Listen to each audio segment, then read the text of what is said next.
There's no shortage of professional racing car drivers that don't mind giving the odd video game a go. But how many racing video game enthusiasts could handle the real thing? I think it's fantastic for that mental understanding of what it's like to basically drive a car, but in a situation of a computer game. PlayStation 3's Nissan GT Academy is aiming to find out, as this week 16 Australian virtual racers went head-to-head, competing for a single place at an intensive race training program at Silverstone, UK, and possibly a season-long drive in the European GT4 Cup in the real world. So how many of these guys have actually driven a real race car?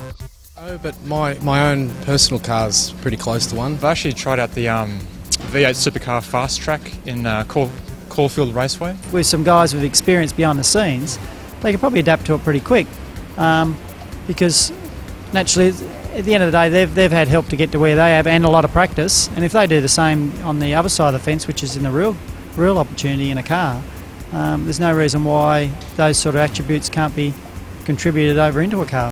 Since the GT Academy time trial went live in December, it's been downloaded by well over 1 million players across more than 18 countries. And, as you might expect, the lap times amongst the finalists were very close. These guys they're essentially splitting hairs.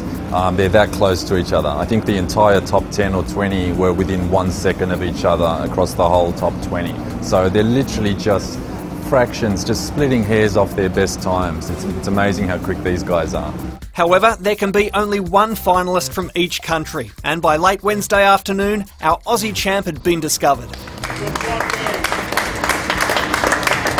Next, it's off to the UK for a 4-day intensive race training program behind the wheel of a real Nissan 370Z. It's a sports car. I mean, first and foremostly, that's what it does. It's a two-seater sports car, a V6 engine.